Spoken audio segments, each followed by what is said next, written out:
কে প্রথম পিরামিড বানালো, কবে, কার নির্দেশে? এই বিরাট মরুভূমির বুকে আজ থেকে এত হাজার বছর আগে পিরামিডগুলো তৈরিই বা হলো কিভাবে? সব জানতা জানাদা আর তার ভাইপো অর্ঘ্য সদ্য ঘুরে এসেছে পিরামিডের দেশ মিশর থেকে। আজ জানাদা সেই গল্পই শোনাবেন শিক্ষাঙ্গন পরিবারের বন্ধুদের। বন্ধুরা, নিয়মিত জানাদার কাছ থেকে নতুন নতুন বিষয়ে জানতে অবশ্যই আমাদের এই চ্যানেলটা লাইক, শেয়ার এবং সাবস্ক্রাইব করে আমাদের সাথে থেকো।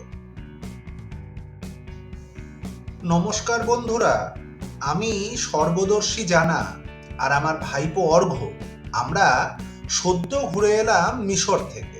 আর মিশরের নাম শুনলেই চোখে ভেসে ওঠে ধুধু বালির মরুভূমি, উটের দল, রুক্ষ মরুভূমির মাঝে প্রাণের ছন্দে প্রবাহিত নীল নদ, আর বহু রহস্যে মোড়া বিরাট বিরাট পিরামিড।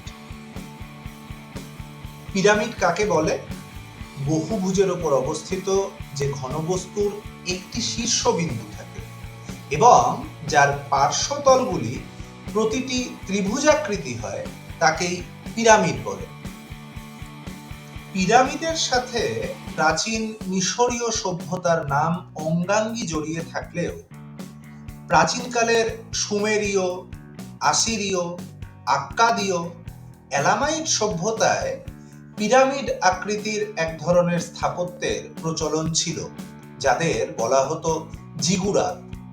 সম্ভবত মেসোপটেমিয়ার মানুষই এই ধরনের স্থাপত্যের পূর্বসূরি।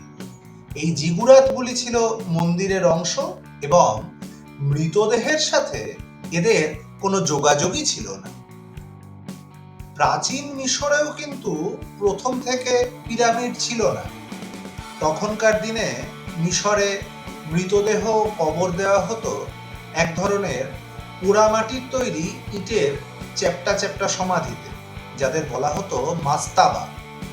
আরবি ভাষায় এই মাস্তাবা শব্দটার অর্থ হলো বেঞ্চ। ছবিতে দেখো, এই কবরের মাথাগুলো সত্যিই কিন্তু বেঞ্চের মতো সমতল।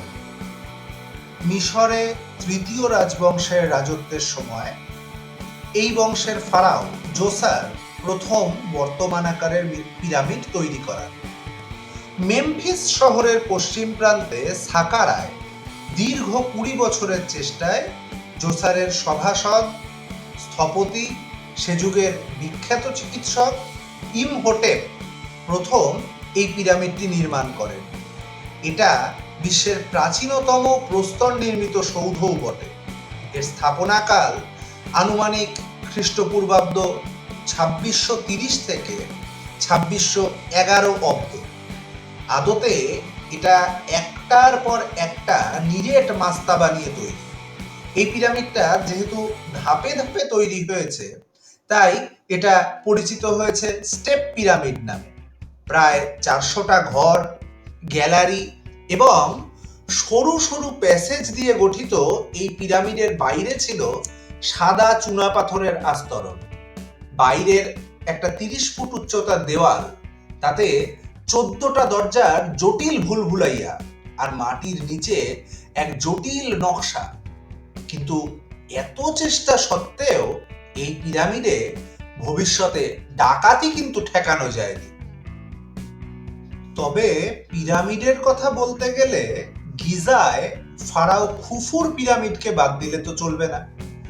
আনুমানিক 2580 থেকে 2560 খ্রিস্টপূর্বাব্দের মধ্যে ফারাও খুফুর নির্দেশে 13 একর জমির ওপর 146.7 মিটার উঁচু এবং এক পাশে 230 মিটার দীর্ঘ ভূমি বিশিষ্ট পিরামিডটি তৈরি করলেন ফারাওয়ের আত্মীয় হেমিউনু।